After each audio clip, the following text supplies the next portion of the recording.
Assalamualaikum warahmatullahi wabarakatuh. Alhamdulillah, puji bagi Allah, kita bersyukur pada sore hari ini setelah melaksanakan sholat maghrib berjamaah seperti biasa. Kita melaksanakan satu kegiatan yang kata Nabi itu khairukum man ta'allamal Qur'an wa 'allamahu. Sebaik-baik kamu adalah orang yang mengajar Quran dan orang yang mempelajari daripada Al-Quran. Oleh sebab itu, di waktu yang singkat ini saya ingin menyampaikan satu ayat Allah. Mudah-mudahan satu ayat ini memberikan sebuah pemahaman, sebuah pencerahan kepada kita tentang ibadah-ibadah yang sudah kita laksanakan, sehingga ibadah kita ini mempunyai satu kualitas yang sangat luar biasa. Di dalam satu hadis Nabi pun dikatakan, baligo ani walau ayah, sampaikanlah yang dari aku walaupun satu ayat. Jadi pada kesempatan ini saya ingin menyampaikan satu ayat Allah yang tercantum dalam surat Toha ayat yang ke-14. Dan sebelum apa yang ingin saya sampaikan, terlebih dahulu saya katakan bahwa saya ini bukan seorang guru, bukan seorang ustadz, tapi sekedar melaksanakan satu kewajiban sebagai seorang mukmin yang dikatakan tawasau bil haq wa tawasau bis sabri, yaitu berpesan-pesan di dalam kebenaran dan berpesan-pesan di dalam kesabaran.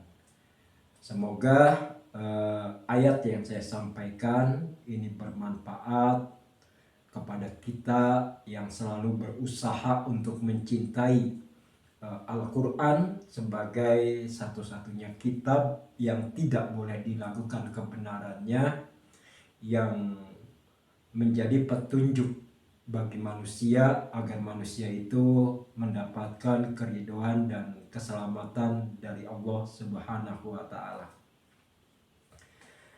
Surat Toha ayat 14 ini mempunyai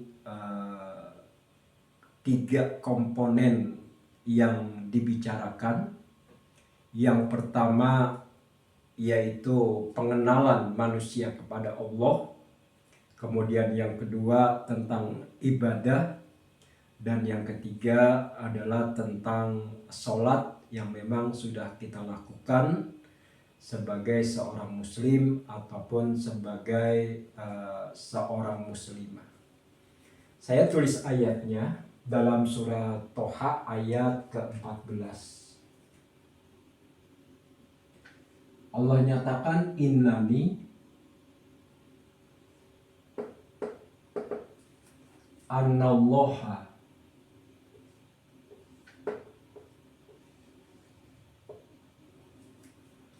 la ilaha illa anna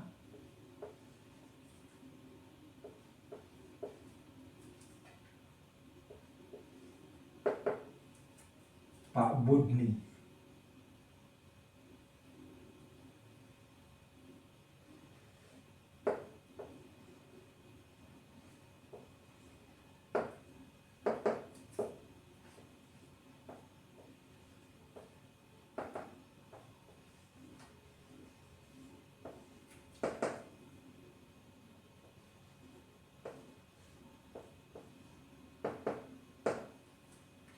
Surat Toha, surat yang ke-20, ayatnya ayat 14. Sekali lagi ayat ini mempunyai tiga komponen besar yang dibicarakan. Yang pertama membicarakan tentang Allah. Kemudian yang kedua membicarakan tentang ibadah. Kemudian yang ketiga membicarakan tentang sholat. Jadi ada tiga komponen besar. Yang satu berbicara tentang Allah, yang satu berbicara tentang ibadah, dan yang satu berbicara tentang sholat. Kalau kita lihat rangkaian dari ayat ini, sebelum orang ibadah, sebelum orang sholat, Allah memperkenalkan dirinya terlebih dahulu. Innani anallah la ilaha illa ana fa'budni wa aqimi sholata li dzikri. Aku ini adalah Allah, tidak ada Tuhan terkecuali adalah aku, kemudian beribadahlah kepadaku dan tegakkanlah sholat untuk mengingatku.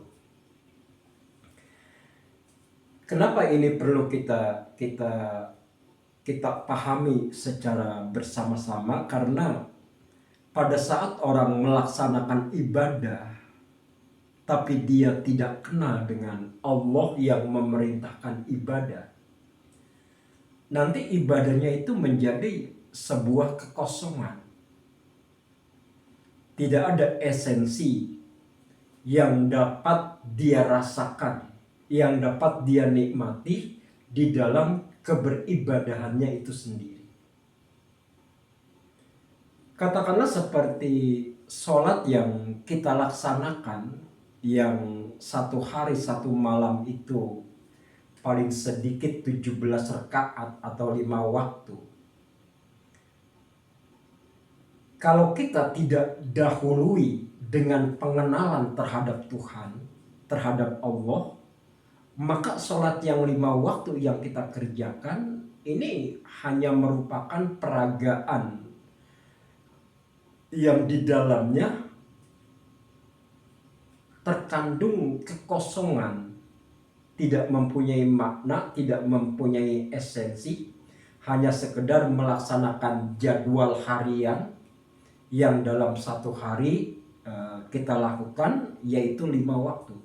Ya semacam rutinitas ritual aja, jadwal harian aja, tidak ada esensi, tidak ada kenikmatan di dalam beribadah itu sendiri. Nah, oleh sebab itu ayat ini secara jelas memberikan satu narasi bahwa sebelum orang ibadah, sebelum orang sholat, terlebih dahulu dia itu mengenal Allah. Mengenal Allah dulu terlebih dahulu. Saya ingin menyampaikan ya, sedikitnya ada 3 cara bagaimana cara kita itu mengenal Allah sebagai zat yang menciptakan diri kita. Walaupun nanti banyak cara-cara yang bisa kita gali kembali, bagaimana sih supaya kita itu bisa mengenal Allah di dalam melaksanakan ibadah atau di dalam menjalankan agama ini. Yang pertama yang harus kita pahami yaitu tentang asma Allah itu sendiri. Yang pertama yaitu tentang asmanya.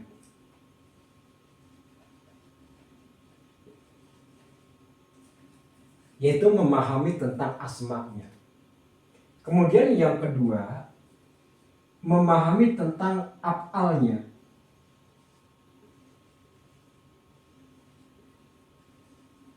Atau ciptaannya atau karyanya.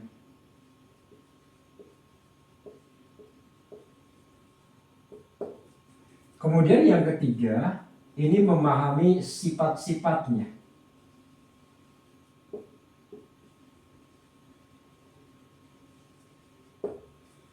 Inilah 3 kerangka yang ingin saya sampaikan bagaimana dalam beribadah kita itu bisa mengenal Allah.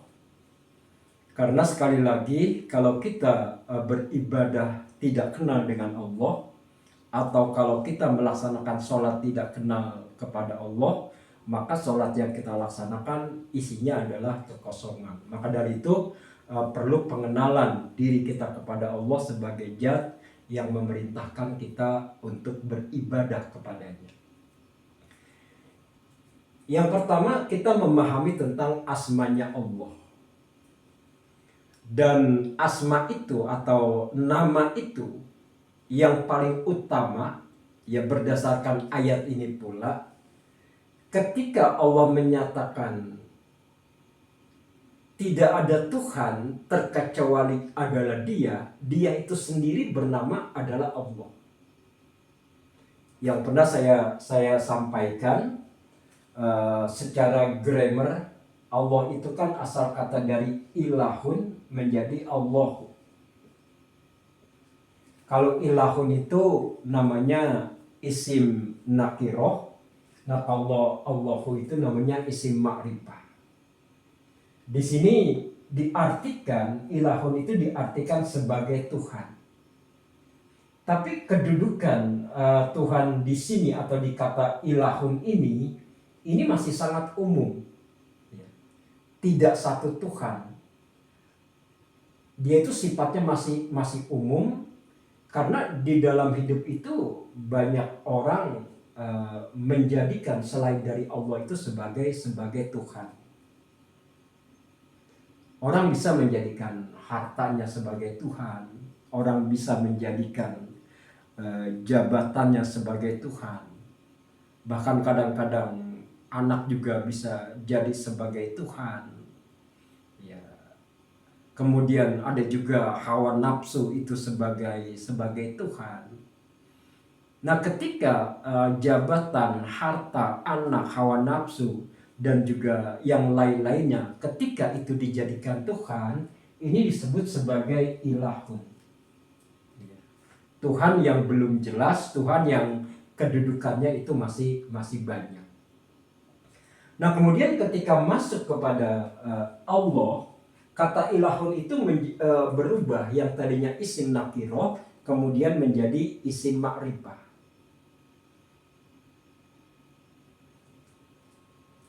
Ketika dia berubah kata ilahun menjadi Allahu, ini artinya Tuhannya adalah Tuhan yang sudah dikenal. Tuhan yang satu, Tuhan yang absolut, Tuhan yang kausa prima,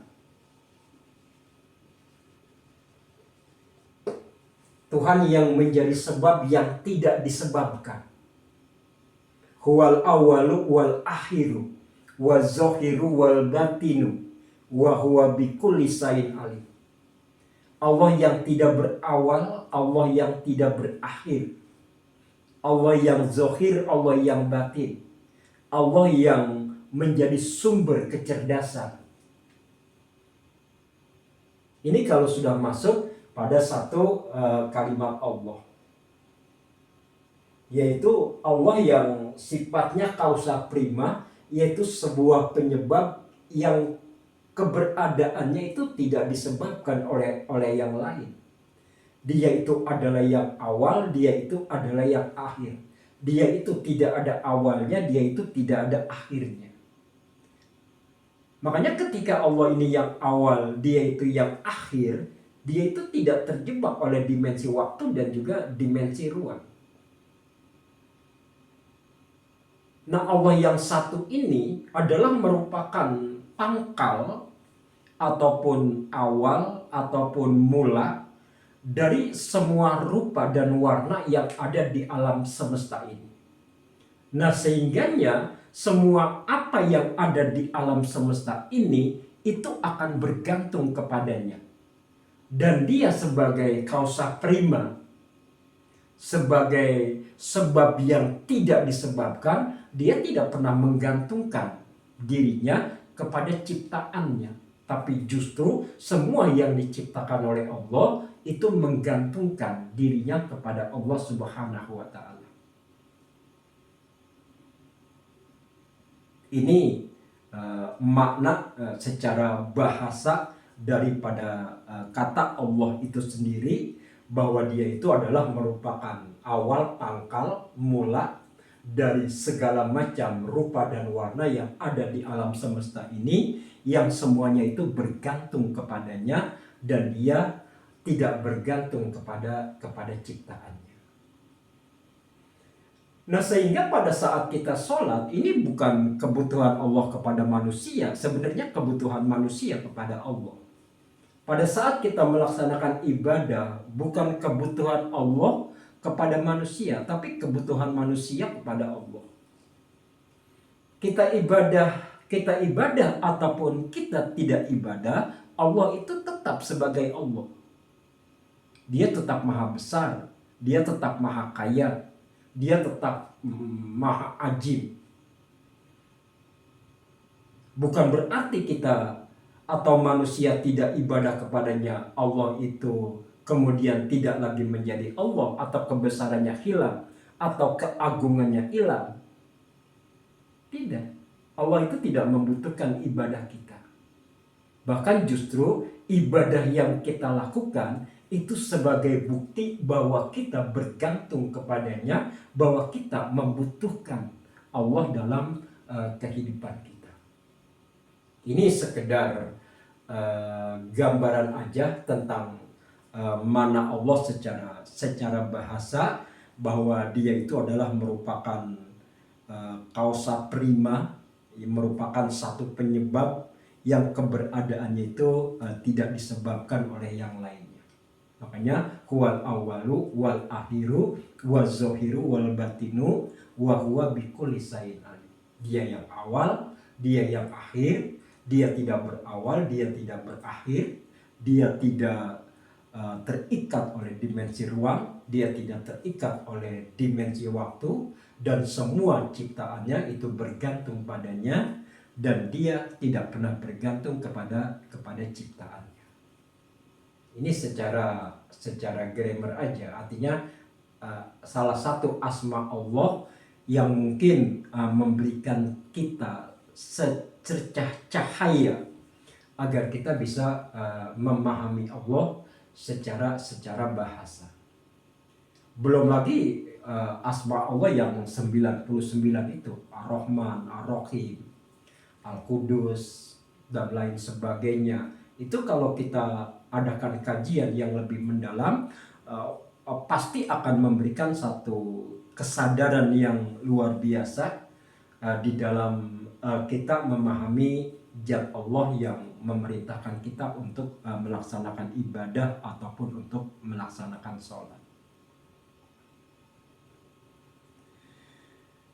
Kemudian yang kedua, di samping kita bisa mengenal Allah melalui namanya, kita juga bisa mengenal Allah itu melalui af'alnya, melalui ciptaannya, melalui karyanya.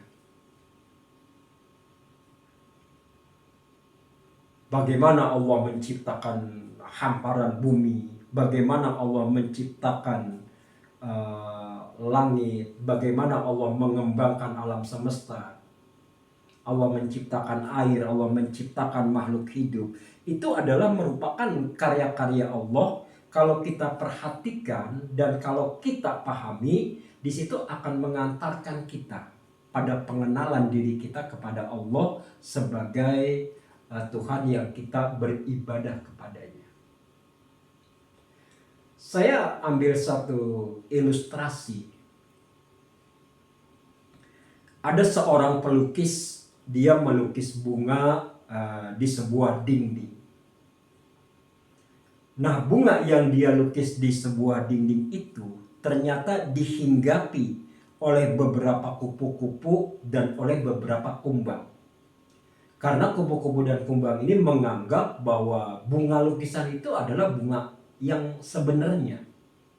Bukan lukisan, tapi itu bunga benar. Ini merupakan satu karya yang luar biasa, yang bisa menghipnotis daripada kumbang-kumbang atau kupu-kupu, sehingga kupu-kupu dan kumbang itu menyangka bahwa bunga yang dilukis itu sebagai bunga benaran. Artinya dari karya itu kita bisa melihat betapa luar biasanya orang yang melukis bunga tersebut sehingga dapat menghipnotis daripada kumbang dan kupu-kupu. Kemudian ada lagi orang yang melukis satu buah apel di lantai. Kemudian ketika ada orang lewat, apel itu malah diambil, dikiranya itu apel beneran. Ini udah lebih luar biasa lagi. Bukan sekedar mampu menghipnotis hewan, tapi juga mampu menghipnotis daripada penglihatan manusia. Ini karya yang tentunya sangat luar biasa. Ada lagi orang dimasukkan ke dalam satu ruangan yang terkunci. Dia melukis dirinya dalam keadaan bunuh diri, berlumuran darah. Nah begitu ada beberapa orang yang masuk ke dalam ruangan tersebut, banyak yang teriak histeris, kaget, cemas, takut dan lain sebagainya. Karena di dalam ruangan itu ada seorang yang bunuh diri yang darahnya itu berbecakan kemana-mana. Nah begitu didekati secara seksama, itu cuma sebuah lukisan. Artinya karya itu bisa menghipnotis bukan hanya penglihatan, tapi bisa menghipnotis emosi manusia. Nah dari karya yang luar biasa, pasti yang membuat karya itu juga orang yang sangat luar biasa. Makanya kita bisa mengenal Allah sebagai zat yang sangat luar biasa, yaitu dari karyanya, dari ciptaannya. Bahkan pada saat kita melihat karya-karyanya, melihat ciptaannya, itu benar-benar akan mengantarkan kita untuk lebih memahami, lebih mengenal, bahkan kita bisa merasakan kehadiran Allah di dalam kehidupan kita. Ini dari apanya? Makanya di dalam surat Al-Jariyat di sana dinyatakan oleh Allah, wa fil ardi ayatul lil mukminin wa fi anfusikum afala tubsirun. Pada bumi itu ada tanda-tanda dari Allah untuk mengenal Allah bagi orang-orang yang yakin. Wa fi anfusikum, dan juga di dalam diri kamu. Jadi diri kita juga adalah merupakan satu karya Allah yang luar biasa, yang apabila kita mengenal diri kita, kita itu akan bisa mengenal Tuhan kita. Yang bahasa bijaknya, man arafan nafsah faqad arafar rabbuh. Barang siapa yang kenal dirinya, dia akan bisa mengenal Tuhannya. Jadi bagaimana anatomi tubuh kita, bagaimana dari satu sel membelah menjadi 2 sel, menjadi 4 sel, menjadi 8 sel, menjadi 16 sel, kemudian menjadi 200 setaim sel, antara sel tulang, sel darah, sel jantung, sel paru-paru ini mempunyai kecerdasannya masing-masing. Ini sangat luar biasa. Bagaimana cara otak bekerja, bagaimana darah membawa oksigen yang mengantar ke seluruh tubuh manusia. Ini satu karya yang sangat luar biasa. Makanya dikatakan man arafan nafsah faqad arafar rabbuh. Barang siapa yang kenal dirinya, maka dia itu akan mengenali Tuhannya. Nah maka dalam surat Al-Jariyat itu dikatakan wa fil ardi ayatul lil mukminin wa fi anfusikum. Pada bumi itu ada tanda-tanda dari Allah supaya kita bisa mengenal Dia. Wa fi anfusikum, dan juga di dalam diri kamu. Itu juga banyak tanda-tanda yang diperlihatkan oleh Allah agar kita itu bisa memahami Dia, bisa mengenal Dia.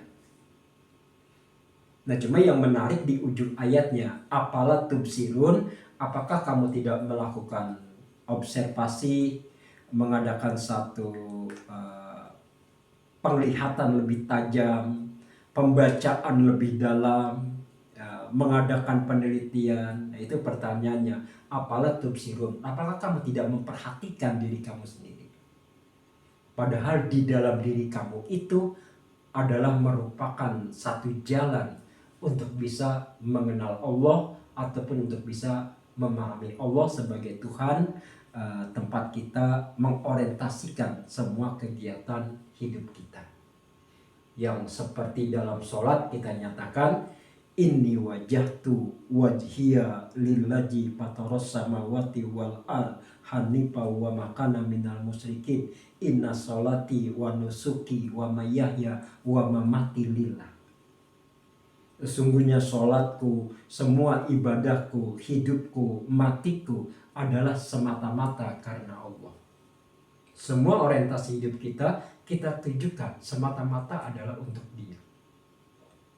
maka merupakan sebuah keharusan bagi kita, bahkan mungkin kewajiban bagi kita sebelum kita melaksanakan ibadah kepada Allah, sebelum kita menjalankan agama, kita itu kenal dulu dengan yang punya agama, kita kenal dulu dengan zat yang memerintahkan kita beribadah kepadanya. Ya. Jadi yang pertama, kita bisa mengenal Allah melalui asma-Nya.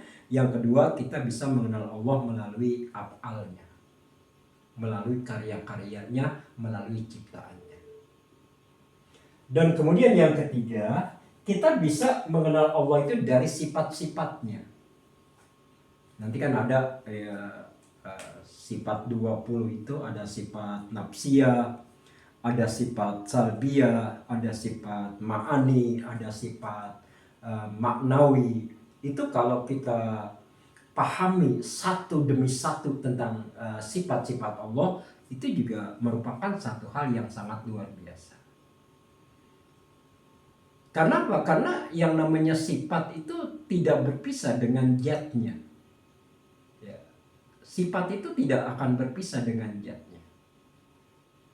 Ya, sering dicontohkan kalau kita membuat sebuah teh yang kita pengen tehnya itu menjadi manis, kan kita tidak taruhkan manis, tapi kita taruhkan gula. Pada saat kita ceburkan gula ke dalam teh tersebut, maka teh itu menjadi manis. Gula itu sebagai zatnya, manis itu adalah sebagai sifatnya. Artinya sifat itu tidak terpisah daripada zat. Kalau kita ingin sayur yang kita makan lebih asin, kita tidak taruhkan asin, kita taruhkan garam. Karena di dalam garam itu ada asin. Artinya zat itu tidak terpisah daripada sifatnya. Makanya jalan untuk mengenal Allah, yang pertama kita memahami asma-Nya, yang kedua kita memahami af'alnya, karya-karyanya, ciptaannya, kemudian yang ketiga kita itu memahami sifat-sifatnya. Itu beberapa cara kita itu untuk bisa mengenal Allah. Apalagi tadi saya katakan man arafa nafsah arafa rabbuh. Barang siapa yang kenal dirinya, dia itu akan bisa mengenal Tuhannya. Nah, disinilah kita mempunyai satu keharusan, bahkan sekali lagi kewajiban, bahwa di dalam melaksanakan agama atau di dalam melaksanakan ibadah, kita harus kenal dengan yang punya agama, dan kita harus kenal kepada zat yang semua orientasi hidup kita tujukan untuk beribadah kepadanya. Kalau kita ibadah, kalau kita menyembah, kalau kita sholat tanpa didahului dengan mengenal Tuhan, maka sholat yang kita laksanakan isinya adalah kekosongan. Maka itu sekali lagi sebuah keharusan, kewajiban bagi kita untuk mengenal Allah sebelum kita melaksanakan ibadah baik yang sifatnya maqdoh ataupun yang sifatnya muamalah dalam hubungan sesama manusia. Nah, para pencinta Al-Quran yang dirahmati oleh Allah, jadi yang pertama ayat ini membicarakan yaitu innani anallah la ilaha illa ana, aku ini adalah Allah dan tidak ada Tuhan terkecuali adalah aku. Artinya Allah ingin menjelaskan dirinya pada ayat ini. Nah, setelah kita kenal, setelah kita memahami tentang Allah itu sendiri, baru Allah nyatakan fa'budni, beribadahlah kepadaku. Wa aqimis sholata li dzikri, dan tegakkanlah sholat untuk mengingatku.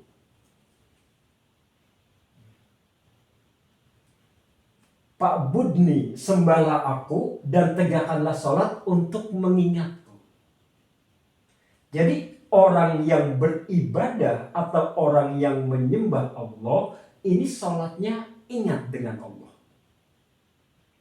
Dan orang yang melaksanakan sholat dan di dalam sholatnya dia ingat dengan Allah, berarti dia sedang menyembah Allah. Kita lagi sholat, begitu kita sholat kita ingat dengan Allah. maka sholat kita itu dikatakan sedang menyembah Allah. Dan pada saat kita menyembah Allah dengan cara melakukan sholat, maka sholat yang kita lakukan, kita itu mengingat Allah. Jadi orang yang menyembah Allah, sholatnya mengingat Allah. Orang yang sholatnya mengingat Allah, berarti dia sedang menyembah Allah. Kan pertanyaannya bagi kita, pada saat kita sholat, kita ingat apa?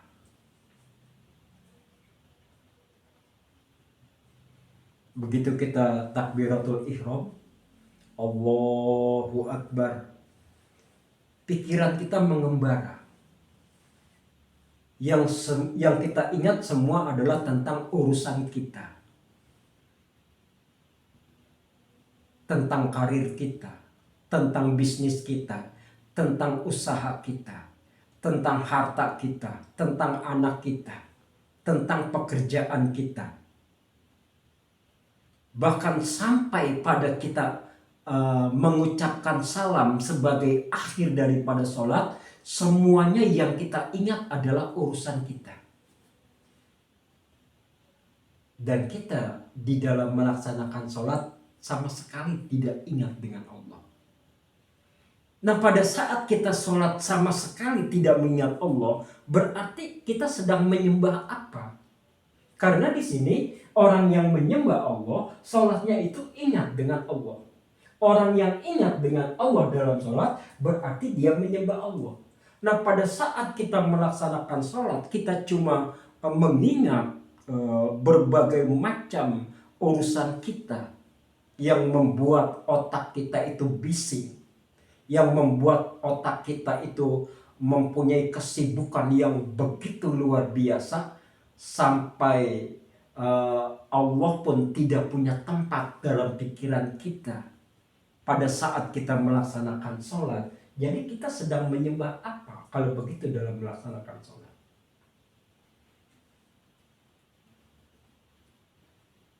Itu kan berhala-berhala yang kita ciptakan dalam pikiran kita, yang seharusnya pada saat kita melaksanakan sholat kita ingat Allah, justru kita mengingat berhala-berhala yang ada dalam pikiran kita, berupa harta, berupa jabatan, urusan-urusan kita. Padahal kita lagi sholat.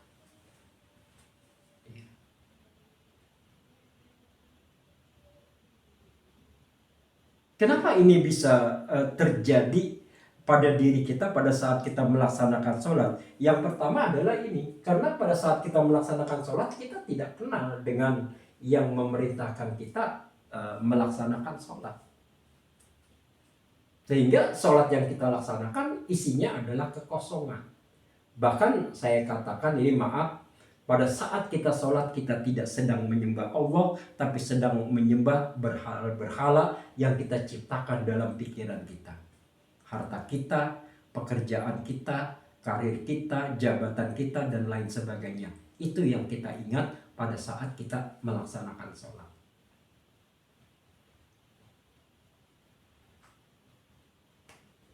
Ini menjadi satu problem besar bagi kita dalam melaksanakan ibadah.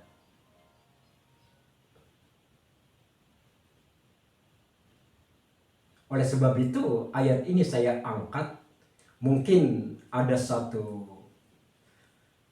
setitik cahaya yang memberikan satu pemahaman yang baru bagi kita di dalam rangka melaksanakan ibadah. Karena banyak sekali orang berbicara masalah syariat sholat, bagaimana ngangkat tangannya, bagaimana bacaannya, kemudian nunjuknya bagaimana dan lain sebagainya. Tapi pada saat mereka melaksanakan sholat, sama sekali mereka itu tidak ingat dengan Allah.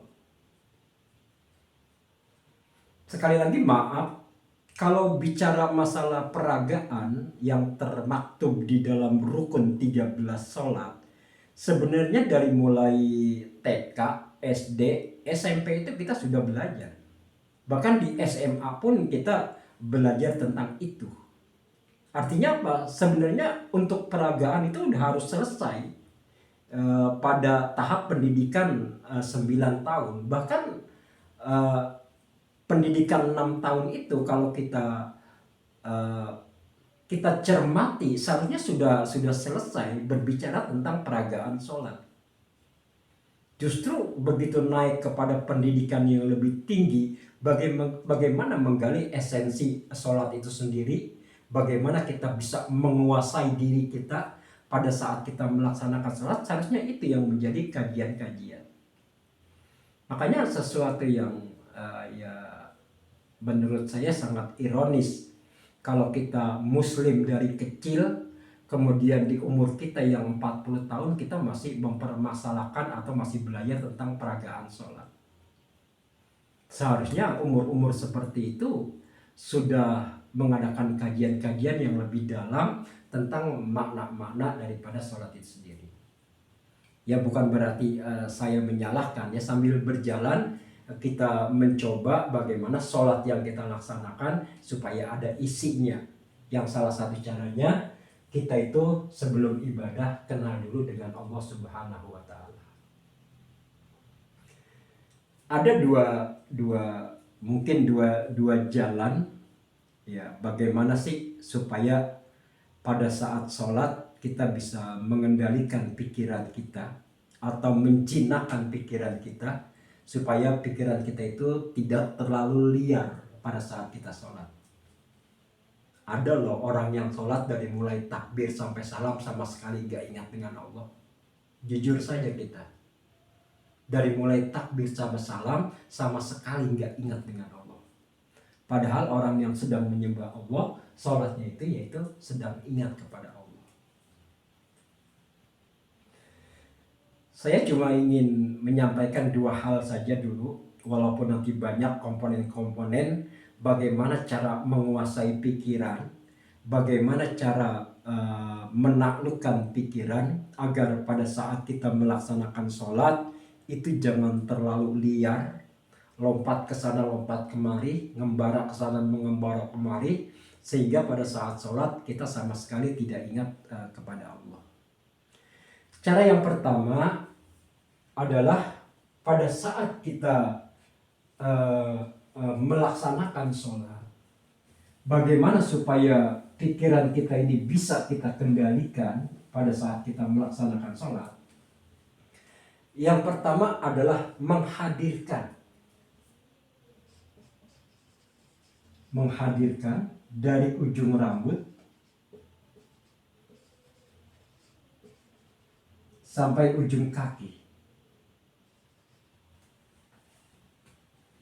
Menghadirkan dari mulai ujung rambut sampai ujung kaki, kemudian sadari bahwa kita sedang melaksanakan sholat. Sadari dulu, hadir dulu. Begitu kita Allahu Akbar, kita sadari, kita hadirkan diri kita bahwa kita itu sedang melaksanakan sholat.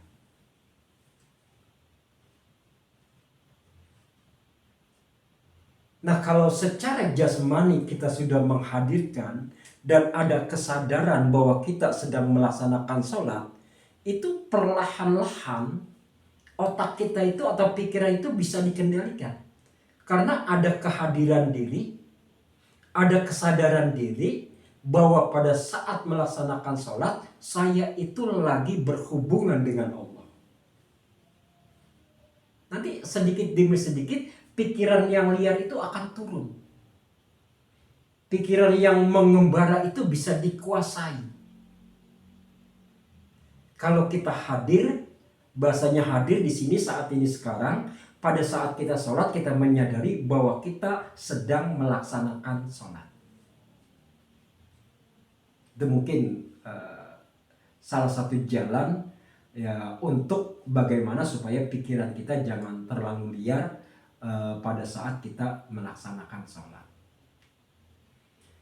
Kemudian yang kedua, bagaimana supaya pikiran kita jangan terlalu liar pada saat kita melaksanakan sholat, bahkan kita mampu mengingat Allah pada saat kita melaksanakan sholat.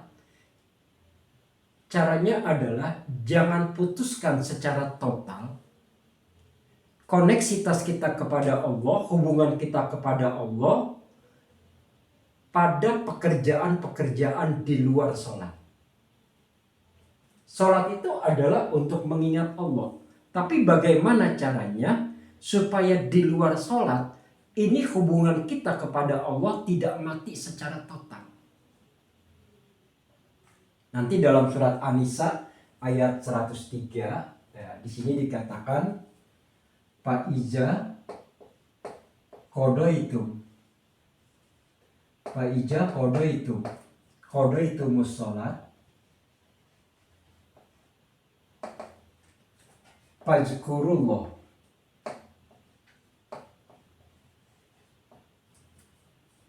qiyama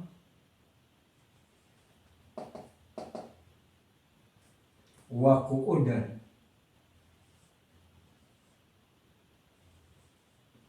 wa ala junubihim. Ini ada dalam surat An-Nisa ayat 103. Allah bilang fa'ija qadaitumuz shalat fadzkurullah qiyama wa qu'udan wa ala junubihim.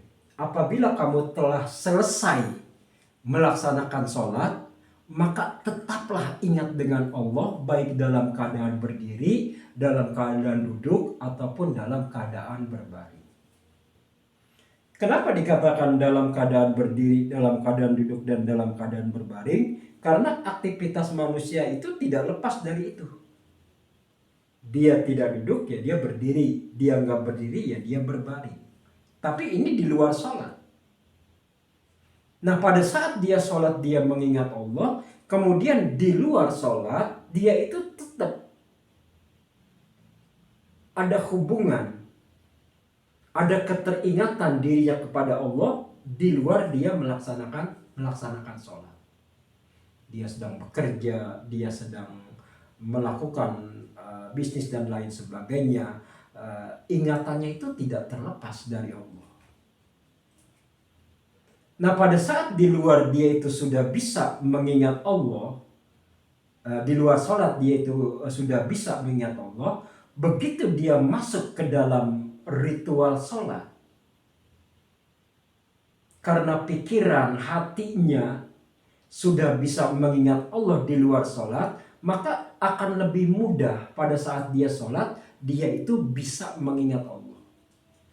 Tapi pada saat pikiran itu mati secara total keterhubungannya dengan Allah, pada saat hati mati secara total hubungannya dengan Allah di luar sholat, begitu diajak melakukan sholat yang tujuannya adalah mengingat Allah, maka pikiran itu mempunyai satu anggapan bahwa ini adalah merupakan sebuah sabotase. Kenapa? Karena memang sebelumnya tidak ada setitik pun di dalam pikiran atau di dalam hati mengingat Allah. Tapi kalau di luar sana kita sudah mengingat Allah, hati kita sudah khusyuk kepada Allah, begitu kita melaksanakan sholat, itu kekhusyuannya makin luar biasa, makin intens. Ya. Makanya kan dikatakan orang-orang yang khusyuk itu adalah dalam surat Al-Baqarah ayat 45 di sana, alladzina yajununa annahum mulaqu rabbihim wa annahum ilaihi rajiun. Orang yang khusyuk itu adalah orang-orang yang apabila mereka melaksanakan sholat, mereka yakin mereka itu sedang bertemu dengan Allah, sedang melakukan komunikasi kepada Allah. Karena apa? Karena memang di luar sholat pun hati mereka itu selalu terkonek dengan Allah, sehingga begitu sholat lebih intens lagi hubungannya kepada Allah Subhanahu wa Ta'ala. Nah, inilah satu hal yang perlu kita perhatikan. Kenapa saya katakan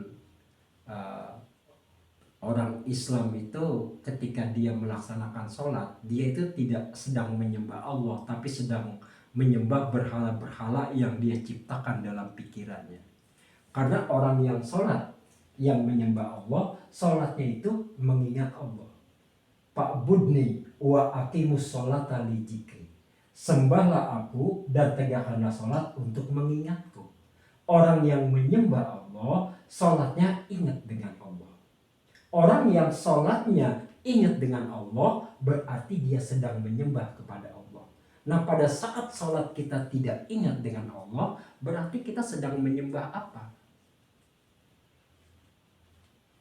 Ini problem yang perlu kita tanggulangi, yang perlu kita adakan pembelajaran, pembiasaan dalam diri kita, bagaimana cara kita bisa melaksanakan sholat, dan di dalam sholat itu kita ingat dengan Allah Subhanahu wa Ta'ala.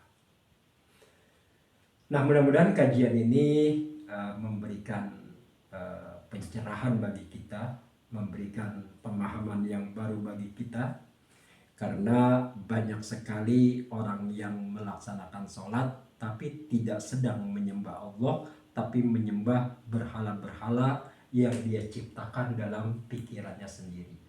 Dia menyembah harta, dia menyembah jabatan, dia menyembah karir, dia menyembah ya apa saja selain daripada Allah pada saat dia melaksanakan sholat. Sekali lagi saya nyatakan, Pak Budni wa aqimis sholata li dzikri, sembahlah aku dan tegakkanlah sholat untuk mengingatku. Orang yang beribadah kepada Allah, sholatnya pasti ingat dengan Allah. Dan orang yang sholatnya ingat kepada Allah, berarti dia sedang ibadah kepada Allah. Nah, selama ini apakah sholat kita sudah mengingat Allah? Apa justru pada saat kita sholat kita sedang menyembah berhala-berhala yang ada di dalam pikiran kita? Mari kita belajar, mari kita melatih diri kita agar ibadah yang kita laksanakan ini tidak dengan kekosongan, tapi ada esensi yang lebih dalam yang kita ambil manfaatnya dari keibadahan yang kita lakukan. Karena hakikatnya ibadah itu bukan kebutuhan Allah, tapi ibadah itu adalah kebutuhan kita kepada Allah Subhanahu wa Ta'ala. Demikian yang saya sampaikan. Semoga para pencinta Al-Quran selalu diberikan hidayah oleh Allah dan selalu dibimbing oleh Allah untuk menjalankan kehidupan yang terus meningkat, sehingga ibadah-ibadah yang dilakukan mempunyai satu kualitas standar dari kitab suci Al-Quran, yang memang merupakan satu-satunya kitab yang tidak boleh diragukan sebagai kebenaran dari Allah. Insya Allah kalau kita sudah sesuai dengan standar Al-Quran, Al-Quran itu adalah nahdi bihillahi manit taba'a ridwanahu subulas salam. Dengan Al-Quran itu Allah akan bimbing kamu, Allah akan tuntun kamu kepada jalan keriduan dan jalan keselamatan. Demikian untuk kelanjutan belajar kita. Saya harap para pencinta Al-Quran yang mendengarkan kajian saya ini bisa memberikan like, memberikan komen, memberikan subscribe, dan juga di-share supaya kajian kita ini bisa terus berlanjut. Terima kasih atas perhatiannya. Mohon maaf kelebihan dan kekurangannya. Assalamualaikum warahmatullahi wabarakatuh.